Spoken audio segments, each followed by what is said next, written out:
Yun. Sabi mo sa tabi mo na, good morning. Mukhang nantok ba tayo? Yan, ngayon, siguro didiretso na tayo sa ating pag-uusapan. Ang title ng pag-uusapan natin ngayong umaga na to, Your Jesus Story. Anong story mo about kay Jesus? Kasi sa Bible, maraming mga story, pero tayo bilang mga tao, ano yung story natin? Or ano yung experience natin sa Lord?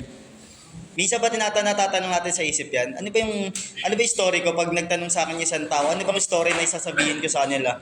Hindi kasi palaging yung Bible verse yung sasabihin natin. Minsan yung experience natin. Dahil nasa mundo tayo. Ngayon, buksan natin yung mga Bible natin sa John 1. John 1 verse 19 to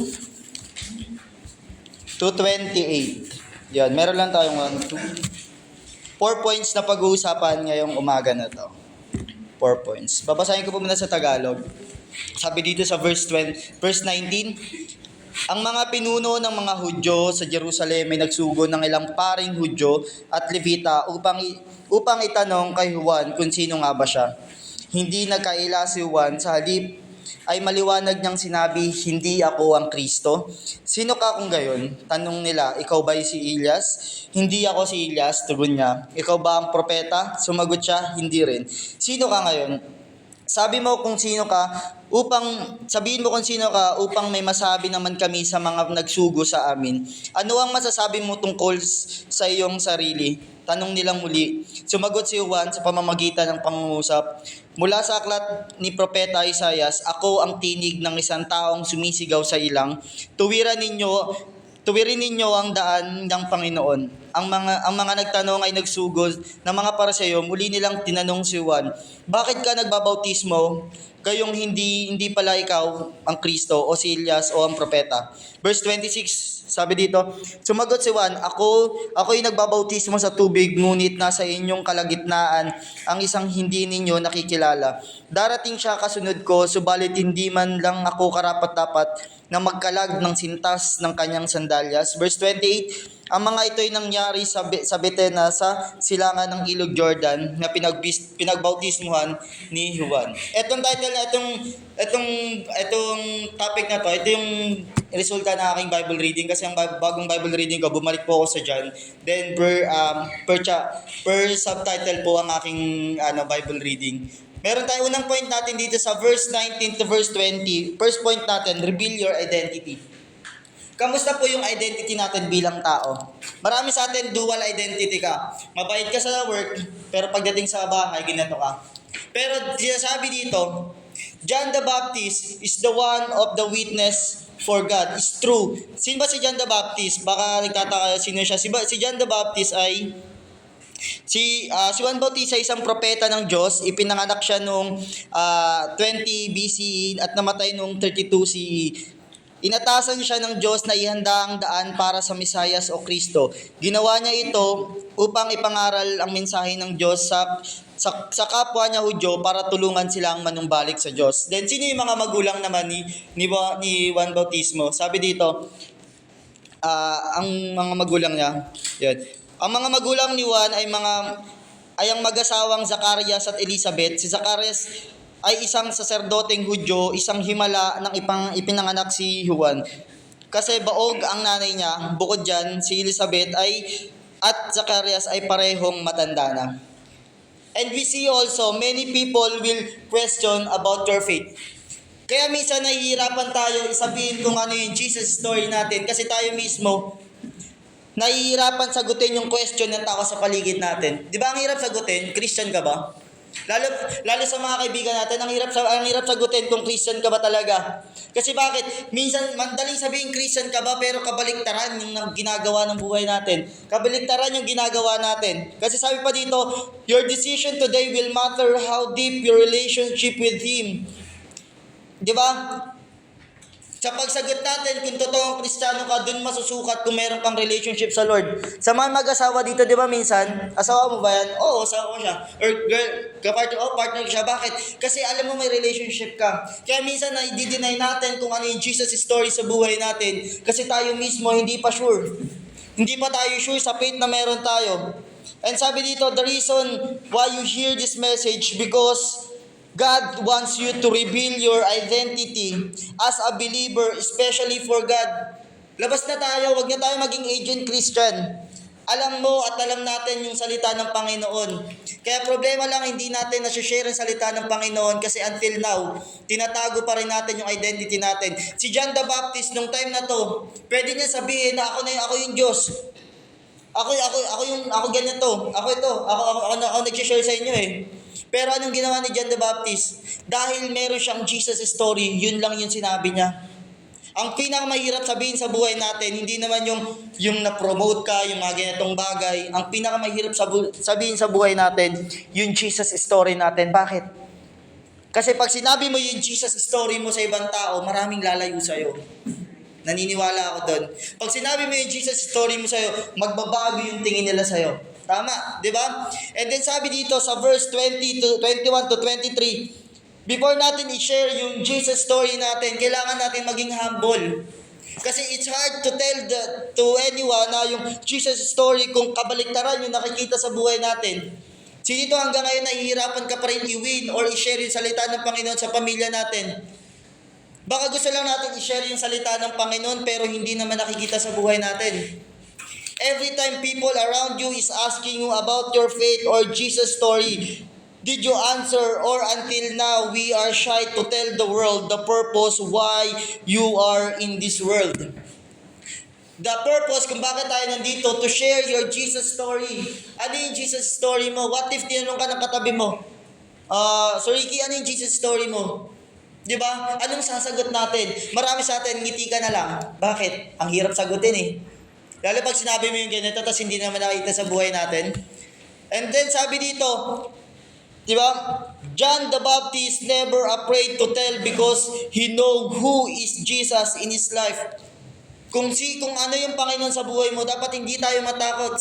Si John the Baptist, hindi siya natakot sabihin kung sino yung Jesus. Kung sino yung parating. Kung sino yung nagsugo sa kanya. Bakit?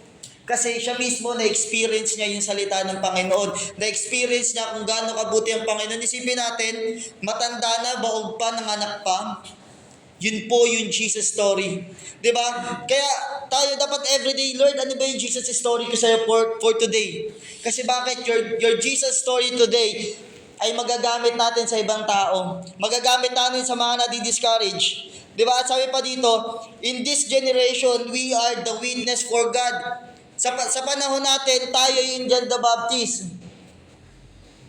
Or minsan hindi natin nararamdaman yun. Bakit? Parang Judas yung sa akin eh. Kabaliktaran ng John the Baptist. Parang Judas yung nagagawa ko. Pero God telling us, God has got a many chances. And that's why, offer your life to be an instrument for the advancing of His kingdom through Word of God. It's hard to tell na, Lord, ito kita naranasan kung hindi ka nagbabasa ng Biblia. It's hard to tell kung gaano kabuti ang Panginoon kung ikaw mismo hindi mo nararanasan ng salita ng Panginoon. Dinadaya lang natin ang sarili natin. And then, sabi dito, third point natin, law kills our faith. Sabi sa verse 24 to 26, makikita natin dyan, we see the Pharisees start to provoke John for his doing by baptizing through the water. Kasi nga yung mga Hudyo, yung mga Pharisees, ang gusto lang nila lagi, sila yung tama. At minsan yung law, yung kumikil ng faith na meron tayo ngayon. Yung mga nakasanayan na lang natin or tradition na lang natin ang pumapatay sa faith na meron tayo. Kaya minsan kahit gaano ka mag-pray, kahit gaano ka magbasa ng Bible, hindi mo na nararanasan ng Panginoon. Bakit? Check natin, ano ba yung faith ko? Law na lang ba ito? Experience ko sa Lord. Kasi bakit? In our life, many will provoke our faith by discourage us, condemn us, bringing our past again. Sa mundong ito, lagi natin mararanasan yung discouragement. Mararanasan natin yung condemnation. Mararanasan natin yung mga tao laging sasabihin sa'yo, pag nag-share ka lang ng Word of God, sasabihin sa'yo, hindi ganyan ka nga dati. Yan tanong, nabago na ba natin yun? And what is the response every time? Kung meron kang Jesus story, ang dali na lang pong sagutin nun. Pero kung wala ka pang Jesus story, napakahirap sagutin nun. Bakit? Maalala mo, nga no, ganun pala, ba't ako nag-share ng Word of God? Pero because of the grace of God, kaya tayo nandito. And then sabi sa verse 27 to verse 28, yung Jesus story mo, meron kang authority ng Panginoon. Sabi dito, di ba, if you read carefully, Jesus already in the crowd. But only John the Baptist was know about it. Minsan nandiyan na yung Panginoon, hindi pa natin nakikita bakit nakafocus lang kasi tayo kung ano yung realidad ng mundong ito. Kapatid, huwag kang mag-focus sa realidad. Mag-focus ka sa Panginoon na meron ka. Kasi iba yung ginagawa ng Panginoon sa iyo sa ginagawa sa katabi mo. And sabi dito, right now, in this generation, we need to step up or improve our faith. Hindi natin maliligtas, hindi natin ma-share yung salita ng Panginoon sa pamilya natin, kaibigan natin, or sa surroundings natin hanggat wala ka pa pong Jesus story. Ano na po yung Jesus story mo? Maganda po ba? Or parang baliktad James parang masama yung Jesus story ko Pero sabi ng Lord, don't waste our faith. Your first love to God, kung paano mo naranasan ng Panginoon, stand firm for Christ, faithful servant. Kasi in the judgment, dalawa lang po ang kakaharapin natin. Good and faithful servant, or umalis ka dito, hindi kita kilala. Kaya everyday, Lord, sabi ko, nagpipray ako, Lord, ayoko pong hayaan na pagharap ko sa'yo, sasabihin mo sa akin, alis ka sa harap ko, hindi kita kilala. Kaya nga, wino-work up natin na maging faithful tayo sa Panginoon. Be a witness for Christ in our family, friends, community. Because the moment you receive God as a Savior and Father, you have authority to share your testimony about Christ. Ano po yung Jesus story mo? Lagi ko pong uulitin. Lagi natin, Lord, ano ba yung Jesus story ko sa'yo? Ako po yung Jesus story ko po, ito pong kung nasan po ako ngayon. Bakit po? Nung nag-apply ako po dito, by faith lang. Pero because of God, because of the faithfulness of God, because of the grace of God, kaya po ako nandito ngayon sa harap nyo. And the reason naniniwala ko kaya po ako nandito sa work na to, hindi lang para magtrabaho, kundi maging instrumento ng Panginoon, para mag-share ng salita ng Panginoon. Papayag ka ba, pag alis natin sa mundong ito, wala kang legacy? Wala kang Jesus story na pag sinabi ng kapamilya mo, ayan si ano yan, ganyan yan. Baliktarin natin, i-turn around natin yung story natin sa mundo to become a Jesus story natin someday. Right now, kamusta ka po? Kamusta yung faith mo sa Lord? Meron pa bang Jesus story o wala na yung Jesus story natin? Kasi si John the Baptist, hindi niya hinayaan na matalo siya ng mundo. Bagos, hinayaan niya ng Lord ay kumilos. Kasi one day, gagamitin ka po ng Panginoon sa pamilya mo, kaibigan mo sa surrounding. Yung message na to, hindi mo man magagamit ngayon, pero soon, naniniwala po ako magagamit mo to para sa ibang tao. As a Jesus story to tell to them. As your testimony to them. Right now, let's pray. Let's pray. Yes, Heavenly Father God, Lord, salamat Panginoon, Lord, sa oras na to, Panginoon, Lord God, na binigay niyo sa bawat isa. Salamat Panginoon dahil Father God na sa pag-remind us na Lord, like John the Baptist, Panginoon, Lord God, Lord, in this generation, Lord God, we are the witness for you, Father God, to share, Lord God, your love, to share, Father God, the word of God, Lord God, kung paano ka namin naranasan, Panginoon. Right now, Panginoon, Lord God, Lord, continue, Lord God, to rewrite, Lord God, our story, Panginoon, Lord God, kung paano ka namin naranasan, Panginoon. Right now, Panginoon, continue to humble us, continue to forgive us, Lord God, all the sins, Lord God, na ginagawa namin, Panginoon, Lord God, Lord, ngayong oras na to, sa mga kasamahan ko, Father God, Lord God, dumadaan sa depression, dumadaan sa anxiety, Panginoon, dumadaan, Panginoon, Lord God, Lord, sa pain, Panginoon, Lord God, Lord, right now, I declare joy, I declare peace, I declare hope sa bawat buhay na narito, Father God. Lord, buhayin niyo po muli ang aming Jesus story about you, Father God. Lord, right now, Panginoon, Lord God, I declare blessing upon blessing, favor upon favor, Panginoon, Lord God, sa aming bawat panalangin, Panginoon, maging sa company na aming pinagtatrabahuan, Panginoon, continue to bless this company, all the aspects, Lord God, maliit, Lord God, malaki, Lord God, patuloy mong ibuhos ang pagpapala, Panginoon.